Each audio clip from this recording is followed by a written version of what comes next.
নমস্কার, আমি Sumana. Welcome back to a new blog. আপনারা সবাই কেমন আছেন? নিশ্চয়ই ভালো আছেন। তো আজকে আমাদের এখানে রবিবার, এখন বাজছে বেলা 1টা মতো। তো সুধাকে নিয়ে আজকে একটু স্ট্রবেরি ফার্মে যাওয়ার কথা ছিল, কিন্তু সকালের দিকে এমন মেঘলা হয়ে এলো যে যাওয়াটাই ক্যান্সেল করতে হলো। কেননা ধরুন বাড়ি থেকে এখন যেতে লাগবে 1 ঘন্টা মতো ফার্মে। এবার সেখানে গিয়েও যদি দেখি মেঘলা বৃষ্টি হচ্ছে, সুধাকে নিয়ে তো ফার্মে নামতে পারবো না। তাই যাওয়াটা বাধ্য হয়েই ক্যান্সেল করতে হলো। কিন্তু উইকেন্ড তো আর এমনি এমনি যেতে দিলে হয় না। তার থেকে বরং বাড়ির বেশ কিছু কাজ আছে, সেগুলো গুছিয়ে নেওয়া যাক। কালকে সোমবার, কালকে বাড়ির ওই মরা গাছটা রিপ্লেস করতে আসবে। তাই ঠিক করা হলো যে ফ্রন্ট ইয়ার্ডে ল্যান্ডস্কেপিংয়ের জায়গাটা একটু গুছিয়ে ফেলা যাক। আর তার সাথে সাথে ব্যাকইয়ার্ডের গাছগুলোও বেশ বড় হয়ে গেছে, মাচা না করলেই হচ্ছে না।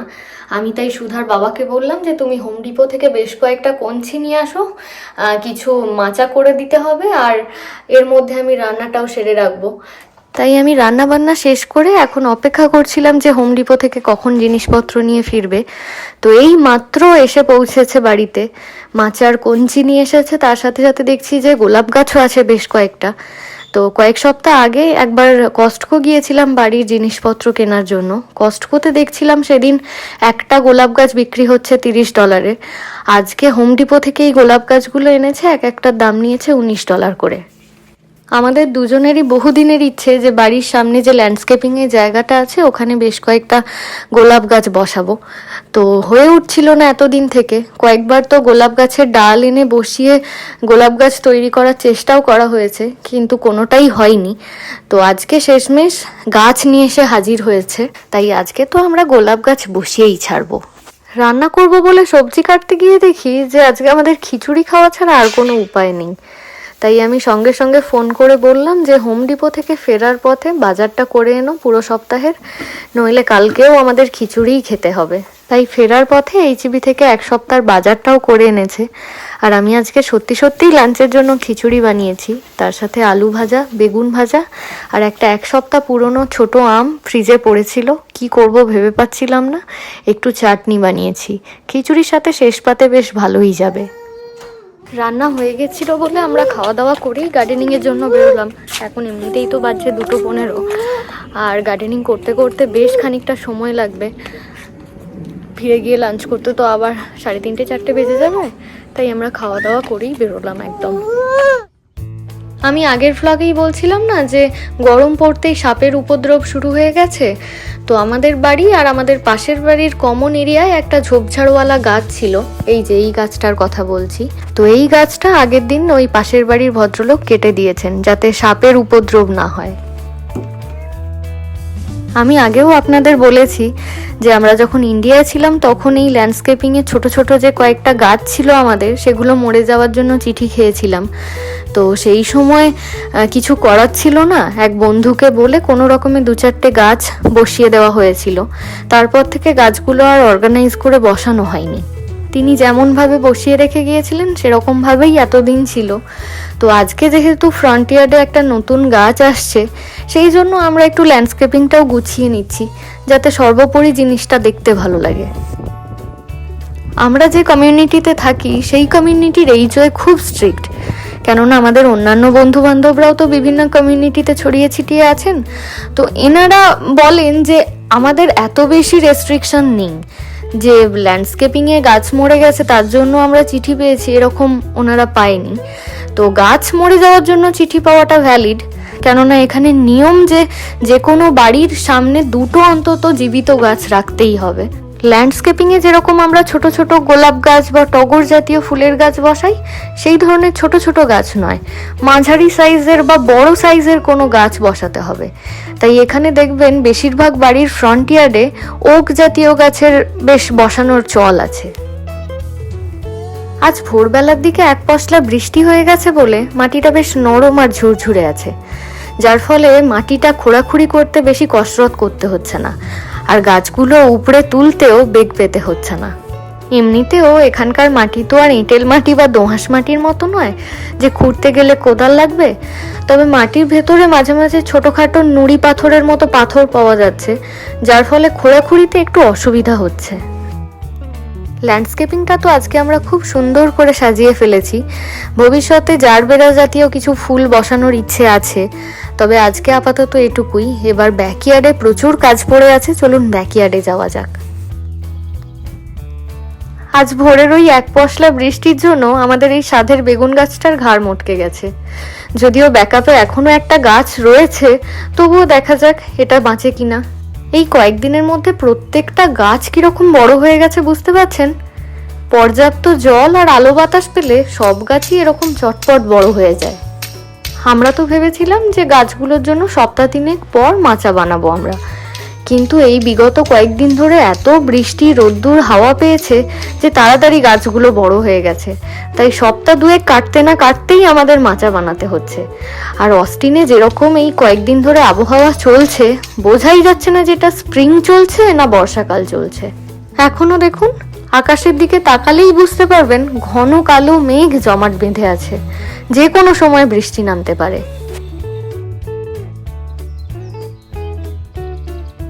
এখন যে এই কাঠগুলো দিয়ে মাচা বানানো হচ্ছে, এই কাঠগুলো আসলে আমাদের পুরনো ফ্লাওয়ার বেডের ছিল।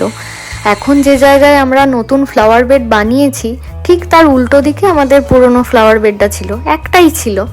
কিন্তু এই পাশের বাড়ির ভদ্রলোকের যে ক্রেপ মার্টেলের গাছটা আছে, ওই গাছের শিকড়টা ওই ফ্লাওয়ার বেডের মাটির মধ্যে ঢুকে যেত, যার ফলে গাছগুলো ভালোভাবে হতে পারতো না। তাই ওই দিক থেকে সরিয়ে এখন নতুন ফ্লাওয়ার বেড এই দিকে বানানো হয়েছে। এখন আর যেমন কোনো অসুবিধা হয় না।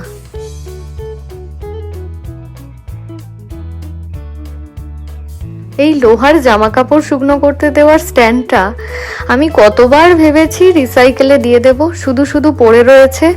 বাগানের এক কোণে জড়ো করে ফেলে রেখেছিলাম, কিন্তু আজ পর্যন্ত দেওয়া হয়ে ওঠেনি। আমার মনে হয় এটার ভবিতব্যই ছিল যে এই বাড়ির বাগানের মাচাতে ওর ঠাঁই হবে, সেটাই হয়েছে আজকে। বাঙালিরা পারে না এমন কোনো কাজ এ জগতেই নেই। যুগ যুগান্তর ধরে একটা কোনো জিনিস ঘরের কোণে পড়ে আছে, ঠিক সেটা কোনো না কোনো দিন কোনো না কোনো কাজে সদ্ব্যবহার হয়ে যাবে।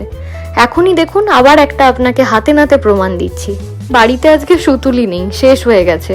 তাই লাউ গাছ মাচায় তোলার জন্য সুতুলির পরিবর্তে ঘাস দিয়ে বেঁধে দেওয়া হচ্ছে। মানে এ জগতে সবই সম্ভব।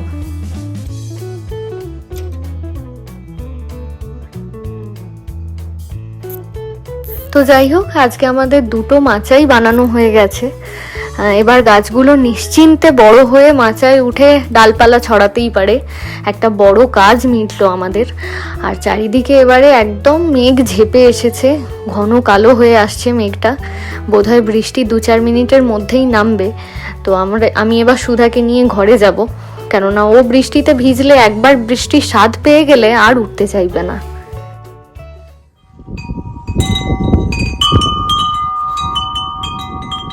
আজকে সোমবার, এখন বাজছে দুপুর 1:30। তো ওনারা গাছ রিপ্লেসমেন্টের জন্য চলে এসেছেন। আমি সুধাকে স্নান করাচ্ছিলাম, তখনই এসেছে। আসলে কলিং বেল দিয়েছিলেন ওনারা, আমি শুনতে পাইনি, বাথরুমের ভেতরে ছিলাম বলে। তো দেখি একবার ওনাদের যদি কিছু প্রয়োজন হয়।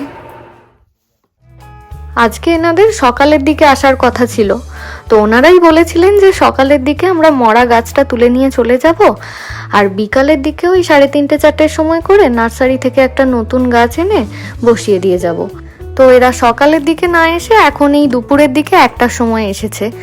আর এই এত রোদে গরমে এসে এই গাছটা ওপরাতে এদের যে কি কষ্ট হবে আজকে বোঝাই যাচ্ছে। কেননা কালকের মতো আর আজকে ওয়েদার নেই, আজকে একদম খটখটে রোদ্দুর বেরিয়েছে। সকালের দিকে এলে গাছটা ওপরাতে কষ্টটা কম হতো। এখন আর কি করা যাবে, এই রোদে গরমে কাজটা তো করতেই হবে। বাইরে বেরিয়ে এসে এদের দুজনের সাথে আমি একটু কথা বলছিলাম। দুজন না বলে একজন বলাই ভালো, কেননা একজন ইংলিশ বলতে জানে আর একজন বলতে জানে না। তো যে জানে আমি তাকে জিজ্ঞাসা করছিলাম যে গাছটার দাম কিরকম, কোন জায়গা থেকে নেওয়া হয়েছে, বা এরা কোথায় থাকে। তো ছেলেটি বলছিল যে এরা আশেপাশেই থাকে। আর এই নেবারহুডেই কয়েকদিনের মধ্যে এরা প্রায় 15টারও বেশি এই ধরনের গাছ বসিয়েছে, রিপ্লেস করেছে। কেননা আজকে আমাদের বাড়িতে যে গাছটা রিপ্লেস করা হচ্ছে, এই জাতীয় গাছ এখানে যাদের যাদের বাড়িতে রয়েছে আর কি, তাদের সবার বাড়িতেই রিপ্লেস করা হচ্ছে। কেননা এই ধরনের গাছে এক ধরনের ডিজিজ দেখা দিচ্ছে, যেটা জলের অভাব বশতই হোক বা অন্য কোনো কারণ বশতই হোক, সেটা এই ধরনের গাছে খুবই হচ্ছে। যার ফলে অনেকে এখন নতুন নতুন গাছ বসাচ্ছে গাছ রিপ্লেস করে। আমরা তাই বাড়িতে রিপ্লেস করে যে গাছটা বসাচ্ছি সেটার নাম রেড ওক। হাইট প্রায় 25 ফুটেরও বেশি, আর বয়স 1.5 বছর মতো।